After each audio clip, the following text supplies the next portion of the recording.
और वो तरीका है FIR, proper free and fair, निष्पक्ष इन्वेस्टिगेशन, निष्पक्ष ट्रायल और उसका फैसला।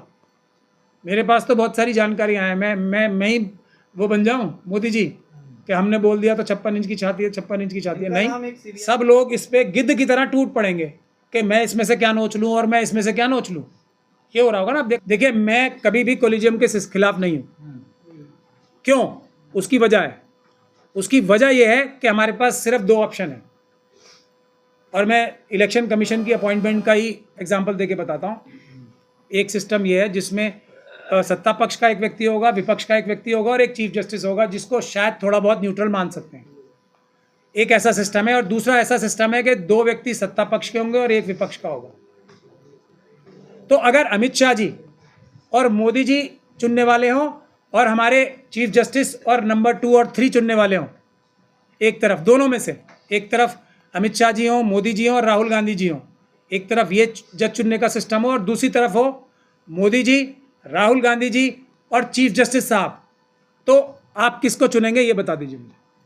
तो इसीलिए ये लेसर ऑफ द 2 एविल्स है। मतलब ये नहीं कि ये सिस्टम अच्छा है। तो अभी तक गुमराह कर रहे थे आप लोग। नहीं, मैंने कभी नहीं बोला है कोलिजन सिस्टम के खिलाफ। आप इसको मेरी सारी स्टेटमेंट्स बता दें। मैंने हमेशा ये बोला है कोलिजन सिस्टम बुरा है, लेकिन जो दूसरा सिस्टम इसके सामने पेश किया जा रहा है वो उससे भी ज़्यादा बुरा है।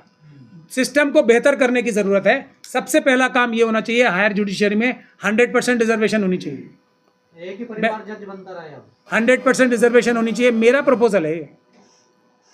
और एक जनरेशन का एक अगर कोई बन जाए तो कम से कम 5 जनरेशन तक उसका कोई नहीं बनना चाहिए, तब बैलेंस आता है।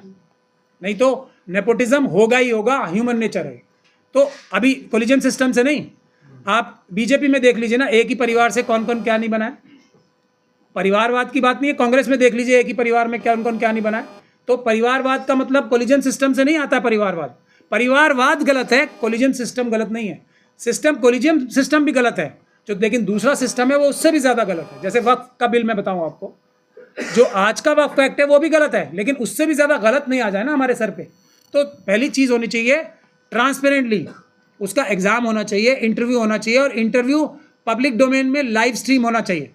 मैं तो ये कह रहा हूँ ना, उसके बाद जज बनना चाहिए। कोई ऐसे जज नहीं बनना चाहिए, लेकिन 100% रिजर्वेशन होनी चाहिए। जिसकी जितनी संख्या भारी उतनी उसकी हिस्सेदारी। मैं तो ये भी बोलना चाहता हूँ कि बैकलॉग के सहित होनी चाहिए। हालांकि बैकलॉग में तो एकदम ही मुझे सब मिलके एकदम मेरी हत्या ही कर देंगे अगर मैं बैकलॉग जुडिशरी में बोलने लगूंगा। वर्मा जी का क्या होगा? तो जैसा किसी एक आम व्यक्ति के साथ होता है वही होगा ना। उनके साथ पूरा न्याय होना चाहिए। मैं खुद कह रहा हूँ, अभी भी हमें आंख बंद करके कि किसी के खिलाफ इल्ज़ाम लग गया तो बोले नहीं ये चोर है, चोर है, चोर, गलत। जो बाकियों के साथ होता है, एक इन्वेस्टिगेशन होनी चाहिए, न्यूट्रल इन्वेस्टिगेशन होनी चाहिए, पूरी सच्चाई और ईमानदारी के साथ, वीडियोग्राफी के साथ इन्वेस्टिगेशन होनी चाहिए। उसके बाद वो बरी तो बरी और सज़ा तो सज़ा। और उसी तरीके से टाइम्स ऑफ इंडिया के खिलाफ भी, अगर टाइम्स ऑफ इंडिया का ये देखिए, अब ये शक और पैदा होता है ना। टाइम्स ऑफ इंडिया ने आज फिर एक रिपोर्ट की है उनके खिलाफ, जस्टिस वर्मा के खिलाफ। अब भी चुप रहेंगे वो? अब बताओ ना, क्यों चुप रहेंगे? क्यों कोलिजियम चुप रहेगा? तो इसका मतलब टाइम्स ऑफ इंडिया कोलिजियम पे भारी पड़ रहा है बेईमानी करके। इसका मतलब दूध कुछ ना कुछ दाल में काला है, या जानकारियां फैलाई जा रही हैं। सुप्रीम कोर्ट की तरफ से प्रतिक्रिया आई थी ना। मैं वही मैंने आपको दिखाया है ना, वो अनसाइंड है। मैं खुद ही कह रहा हूँ ना, ये मैंने आपको खुद ही बताया। तो FIR इतनी, ये अफवाह नहीं है, ये देश की सुरक्षा के ऊपर हमला है जो टाइम्स ऑफ इंडिया ने किया है। अगर कोलिजियम ये बोल रहा है, यही तो मैं बोल रहा हूँ। टाइम्स ऑफ इंडिया के खिलाफ अभी तक क्या एक्शन लिया? बल्कि टाइम्स ऑफ इंडिया ने आज एक और स्टोरी की है खिलाफ, वो भी मेरे ख्याल से फ्रंट पेज पे ही है, जस्टिस वर्मा के खिलाफ। तो वो तो अपनी कदम आगे बढ़ाया जा रहा है ना। इसका मतलब उसकी बात में कहीं ना कहीं कुछ सच्चाई है। मैं तो टाइम्स ऑफ इंडिया पे भरोसा ही नहीं करता, मैं तब ये बात कह रहा हूँ। सर, इलाहाबाद बार ने जो बोला वो सही बोला? 100% मैंने इसीलिए तो बोला है। बाकी सब बार को भी यही बोलना चाहिए। अभी दिल्ली हाईकोर्ट में बन रही है बार, कचरा कूड़ा ये सब बिल्कुल सही बोला है ना उन्होंने। वो इस प्रिजम्पशन पे बोला है कि यदि तुम ये समझते हो कि ये दिल्ली हाईकोर्ट के लिए ठीक नहीं है, तो हमारे पास क्या ऐसे व्यक्तियों को भेजोगे जो आपके दिल्ली हाईकोर्ट के लिए ठीक नहीं है, हमारे लिए ठीक है? ये उनकी बात 100% सही है। अगर वो ठीक हैं तो यहाँ भी ठीक है, नहीं ठीक है तो कहीं भी ठीक नहीं है। ये होनी चाहिए बात, और ये बिल्कुल ठीक बात है। ट्रांसफर कहाँ किया गया? सुप्रीम कोर्ट ने कहा है कि ट्रांसफर नहीं किया गया उनका। वो तो प्रपोजल पे, देखिए जब हमारी गर्दन कट जाए, इसीलिए तो मैं और सलाम कर रहा हूँ इलाहाबाद हाई कोर्ट को। अभी ट्रांसफर किया भी नहीं है तो मना भी नहीं किया, नहीं कर रहे हैं ट्रांसफर, कंसिडर कर रहे हैं। ये सब एक्चुअली जो है एक और शक के दायरे में डाल रही है सुप्रीम कोर्ट की कोलिजियम को। तो ये बहुत दुख की बात है, इसीलिए हम लोग पीड़ा में ये सब बातें बोल रहे हैं। दमकल विभाग का जो प्रमुख है वो क्यों अब मतलब बोल रहा है कि कुछ ऐसी चीजें नहीं? जज लोया का नाम सुना है आपने? सुना है ना? कौन दबाव दे रहा है? जज लोया का नाम सुना है ना आपने? अब जिसको, अब ये देखिए, एक तो ये एक स्थिति आ गई है, सब लोग इस पे गिद्ध की तरह टूट पड़ेंगे कि मैं इसमें से क्या नोच लूँ और मैं इसमें से क्या नोच लूँ। ये हो रहा होगा ना। अब देखो कौन धमकी कौन दे सकता है? मैं और आप दे सकते हैं किसी को धमकी? चलेगी नहीं। सामने की तरफ से धमकी है मोदी जी, अमित शाह जी जैसे लोगों की, आरएसएस और बीजेपी की जो सत्ता में बैठे हैं। इस तरफ से बेचारे छोटी छोटी धमकी जाएगी भी तो वो बड़ी धमकी के सामने एकदम क्रश हो जाएगी।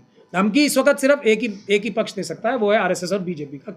देश में किसी को भी और कोई धमकी दे ही नहीं सकता, ये बात सच्चाई है, इसमें कोई डिस्कशन की बात ही नहीं होनी चाहिए। क्या पैसा हाँ उनके पास है या वही है सर? आपको क्या लगता है? मैं अपने खिलाफ खुद ही कैसे बोल लूँ?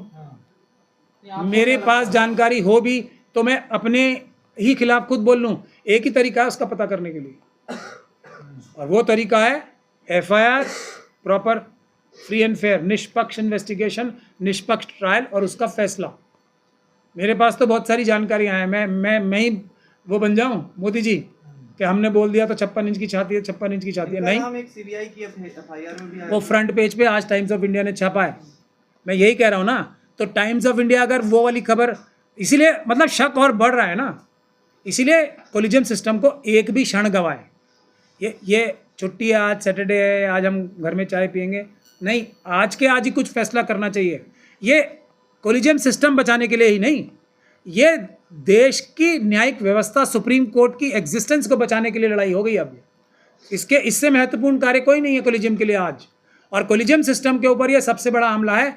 अभी पब्लिक एकदम खिलाफ हो रही है सुप्रीम कोर्ट के। यही मौका देख के जो जयराम रमेश जी जैसे लोग भी कूद चुके हैं मैदान में, आरएसएस और बीजेपी के साथ मिलकर कोलिजियम सिस्टम को समाप्त भी किया जा सकता है।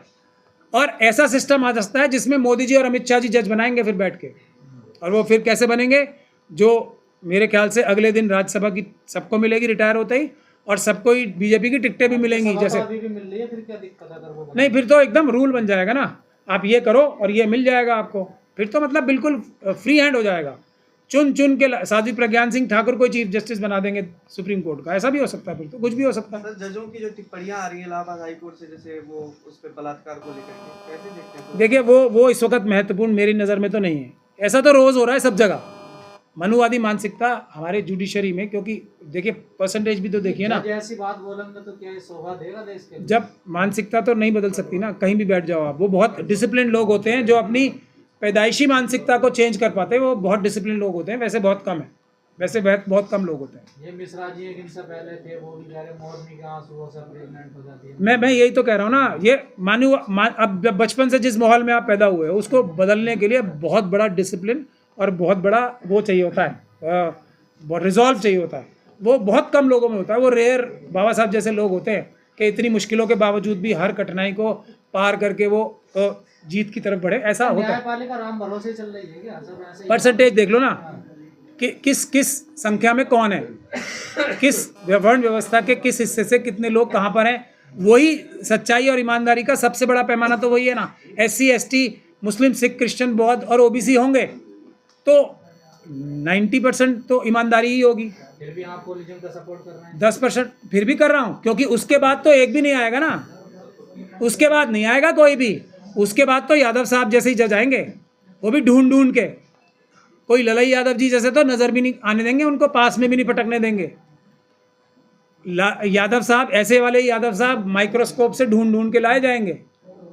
बहुत सारे हैं, जैसे उदित राज जी हैं, वैसे ढूंढ के लाए जाएंगे कि तुम्हारा एक ही काम है, दुनिया में तुम्हें कोई और नहीं मिला, मायावती जी के खिलाफ बोलना है तुम्हें, सिर्फ ये होगा।